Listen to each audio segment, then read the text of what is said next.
Statue of unity ખાતે ફરતી જીબીએમ કંપનીની ઇલેક્ટ્રિક બસના ડ્રાઈવરો પોતાની વિવિધ માંગોને લઈને હડતાલ પર ઉતર્યા છે. એકતાનગરમાં કંપનીના ઇલેક્ટ્રિક બસ સ્ટેન્ડ પર ડ્રાઈવરો બેસી જતા સ્થાનિક પોલીસ ઘટનાસ્થળ પર પહોંચી હતી. તેમણે હડતાલને કારણે શાંતિ જાળવવા પ્રયાસ કર્યા.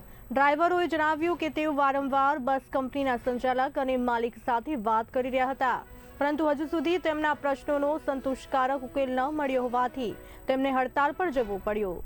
હડતાલને કારણે કેટલીક બસ સેવાઓ બંધ રહી, જેને કારણે મુસાફરોને અનેક મુશ્કેલીઓનો સામનો કરવો પડ્યો હતો. આજે અમે હડતાલ પર બેઠા છે. અમારે જે જૂનો પગાર હતો એ પગાર અમને હમણાં 8 કલાકની નોકરીમાં જોઈએ છે, એટલા માટે બધા ડ્રાઈવરો હડતાલ પર બેઠા છે. મારું નામ છે તરવી અભિષેક. મારું નામ તરવી અરવિંદભાઈ ગોવિલ. જીબીએમ કંપનીમાં નોકરી કરું છું. આજે હું 3 વર્ષથી નોકરી કરું છું. 3 વર્ષથી અમારી એ જ માંગ છે પગાર વધારવાની. અમે પહેલાં 12 કલાક નોકરી કરતા હતા. 12 કલાક નોકરીમાં અમને 22,000 પગાર મળતો હતો, પણ એમાં બી કંપની અમારી જોડે ગેમ રમી ગઈ છે કે અમારી નોકરી ઓલરેડી 8 કલાકની હતી પહેલાંથી, તો અમને 12 કલાક કેમ નોકરી કરાવી?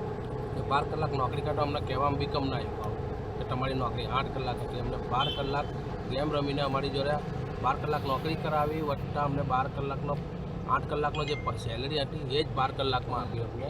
એ જ માંગ અમારી અત્યારે બી છે કે જે સેલરી અમારી જૂની છે 22,000, એ સેલરી અમારે અત્યારે બી 8 કલાકમાં જ જોઈએ છે. મારું નામ મકરાણી જાવેદ અલી અહેમદ. હું જીબીએમ ઇકોલાઇફમાં નોકરી કરું છું. હું બસ ચલાવું છું.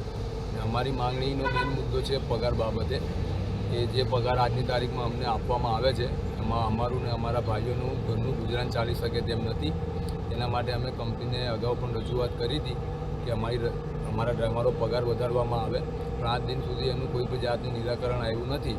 તે બદલ આજ દિવસને તારીખ 13/1/2026ના રોજ અમે બધા ડ્રાઈવરો હડતાલ પર ઉતરેલ છે.